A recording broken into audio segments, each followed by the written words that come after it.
Good afternoon. Good afternoon. Good evening or good morning, depending on where you are in the world and when you are watching this. You are having coffee with the neuroscientist and success strategist, by the way. Welcome, welcome. I help people to understand the greatest technology on the planet, the wisest technology on the planet, the brain and the mind. I truly believe as a neuroscientist, as a humanitarian, as a thought leader, that understanding the brain and using it intentionally and powerfully and wisely is the true next level of this human experience and our evolution to the next level of ourselves. But guess what? First, we need to get to the level of our mental health and well-being collectively. It's not enough that just one person in our community or one person in the household or one person in our schools have mental health and well-being. We all need to become mental health advocates for ourselves and one another so that we can go to the next level of this beautiful human experience. We literally have to become our brothers and sisters keeper, our neighbor's keeper, our senior's keeper. Because if we don't get our brains to the healthiest state that we can do collectively, then we're going to continue to see so many imbalances in life, in the workspace, in our schools, in our households. And that is why I have taken a break from training at my Optimind Institute this month. It is May Mental Health Awareness Month. Welcome, everyone. I'm on Instagram and Facebook as well. In my day job, I'm the founder of the Optimind Institute, where we're on a mission to empower 100 million coaches, leaders, speakers, and influencers about the brain so that they can use the brain more powerfully and get the transformations in those they influence at a more powerful level.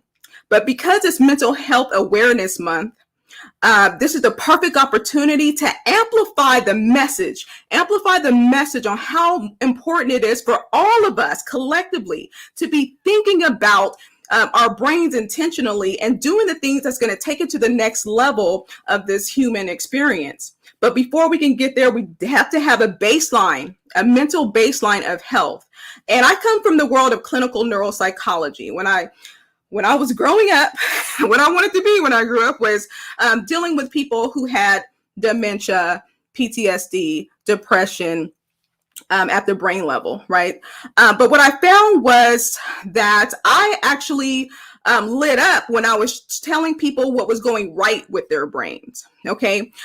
So I didn't want to spend 12 hours a day assessing what was wrong with people's brains because I wanted people to see the potential of their brains. So I switched over in the world to deal with coaches and leaders who weren't on the clinical side of their brain spectrum, but just wanted to harness more of their potential, more of their brain potential as well. So they can become better leaders, better coaches, better spouses, whatever their goal is. And I love that part of neuroscience. I love that part of training people about their brain. But also what I realized is that, hey, the pandemic has taken its toll on our brains.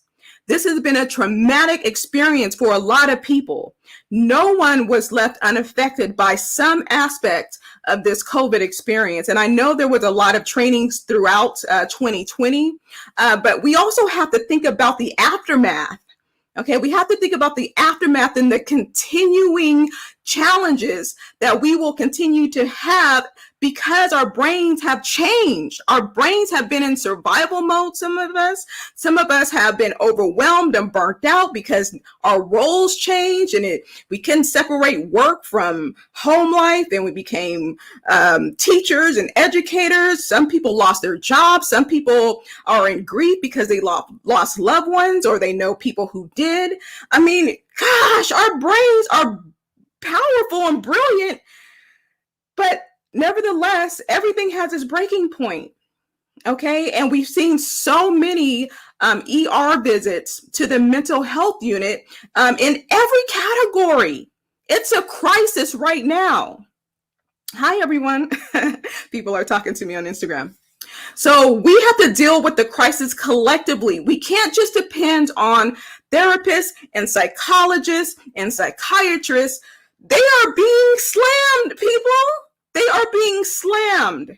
So that means we have to step it up as communities, as families, as educators in society to become mental health advocates. And mental health doesn't mean all you're doing is talking about what's wrong with the brain. So we need to become more aware when people need assistance or resources. We have to use our intuition. We have to know strategies in order to help people that need our help mentally. The brain is the control center of everything. Everything we do and don't do, whether we use it intentionally or not, we're still using it. So we might as well use it as powerfully as possible. And this is the time to come together. This is the time to have the village. It takes a village to raise a child. It takes a village to raise a community. It takes a village to change the world. Let's all use this opportunity of what the pandemic unveiled, all the gaps that it has unveiled, and let's start filling them. Let's start being more intentional about helping people where they need help the most. And everything impacts the brain. Every interaction, every word, every activity impacts the brain, changes the brain. And so let's be more intentional about that. Let's learn about that through the knowledge of the brain. So this month, we are putting on the Mental Health Summit, where I am interviewing people from around the planet. And when I say around the planet, I'm talking Sweden. I just interviewed someone, a brain health expert for teens in Sweden. I interviewed a neuro coach in Ireland, where we talked about mental health in the workplace. We got to remove the stigma, people, from the term mental health. Mental health doesn't mean someone has a mental illness per se. It just means they're not at their best selves, and it could be related to how they're being treated at work, the culture at work, right? Something in their personal lives. Mental well-being is, are you at your best while you're at work? So it shouldn't be taboo to talk about the mental health well-being of your employees. We have so much data on the effects of productivity, morale, creativity, right? When people are not in their highest mental state or mental well-being. So we got to turn stigmas around. We have to close gaps. We have to close gaps of inequity and access to mental health. It can't be a stigma conversation. Let's talk about it. Let's talk about it from every aspect so people can be more open about their needs. We got to bring in the compassion. We got to bring in the empathy with it too, because this is a vulnerable state. Okay, so go to the mentalhealthsummit.com and sign up. It's free. Okay, it's free. And you'll get access to on-demand interviews from experts in almost every realm within society, addressing the current mental state of mental health and well-being in their particular realms. And we will also, let me put on the ticker in the Facebook. Can someone put the mentalhealthsummit.com in the Instagram comments, please? That will be helpful. So sign up. You'll receive an email telling you how to access the interviews. We're still loading interviews. So it was supposed to be a 2-day summit. Okay, but then I got a download that just said, just expand it for the rest of the month. Okay, just gradually release the interviews Nobody's going to watch 10 interviews in a day anyways, probably not. They range from about 15 minutes to 45 minutes. I know the one with Dr. Caroline Leaf, we went for about 45 minutes because, sometimes the insights just come and we got to keep going. We got to keep, bringing this awareness. So most of them are around about 15 to 20 minutes each. And they'll be available to you once you sign up. You got to sign up. For the duration of this month, because it's Mental Health Awareness Month. So through the 31st, they will be available to you. If you don't feel like you need it, you do, but we're going to move forward with that. Please just share the link with someone else. You know someone's suffering. You know someone who's had a hard time this year and continue to have a hard time. Maybe you feel helpless. Give them the link, thementalhealthsummit.com, and that will get them to the next stage of their mental health journey. If that's the smallest act you can do, share this link out, thementalhealthsummit.com. I don't always do this. This is the first time I've ever done it. Like I said, I normally certify and train coaches and leaders and influencers about, the brain and using it in their work, but I stopped. I paused this month to use this opportunity to bring awareness, more awareness about the crisis we're in for mental health. If we don't do it now, people, if we don't collectively move forward in our mental health and well-being, we might go to a place that we're not able to come back from. This pandemic is an opportunity for humanity to move collectively forward. Let's do this together. So I think that's all I wanted to say. You're having coffee with the neuroscientist, by the way. And for those who know me, I talk like this every time, right? Passionate. I can't really help myself because humanity is my passion. The brain, of course, is my passion. And then when I bring those together, I just kind of light up in the world. So I appreciate you all. I do see a couple of comments. Let's see some comments. I just see a lot of people joined. I see my son on here. Hey, Chris Wiston, aka Uriel.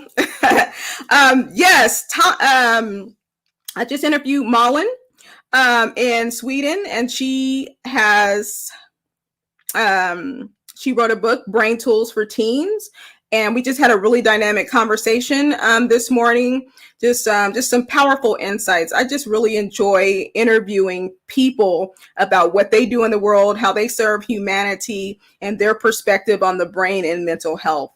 And there's some people who are more known than others in this interview, but to me, it doesn't matter because the message is the most important. The message we have to get out to 7 billion people, and I can't do it alone, people. My mission is to empower 100 million minds, but I fully expect the people that I reach will then influence 100,000, a million more minds. That's how we get to the 7 billion. So if you could please share this link out to somebody. Thank you, Tanya. We appreciate you sharing the link, thementalhealthsummit.com. We're releasing videos every day through the 31st. We released the first 5 videos. That's when we're talking with Dr. Caroline Leaf. Thank you, Facebook user who put that link in there. I can't see your face. We talked about the difference between managing the mind versus managing the brain. They're two different perspectives on getting to the mental health and well-being. We talked about, there's an interview where we're talking about going to the next stage of this of our human experience once we get to the baseline collectively as in our mental health. We're talking about mental health in the workspace. And today I have a couple more interviews where we're going to talk about caregivers and mental health. We're going to talk about mental health with healthcare workers, our essential healthcare workers. You know, they're struggling too. So we all have to become more aware of our brains and mental health. We literally all need to become mental health advocates to support the people who already been putting in the work, but now they're taxed out, they're burnt out. So it's going to take all of us. It's going to take all of us. That is my rant, if you want to call it that, for today. I'm going to get prepared for my next set of interviews. Remember, once you sign up, you're going to receive an email giving you instructions on how to access the on-demand interviews, and we'll continue to release them throughout the next 10 days. All right, everyone, remember, when you better your mind and better your brain, you will better your impact in the world. And we need you in this moment. Take care, everyone.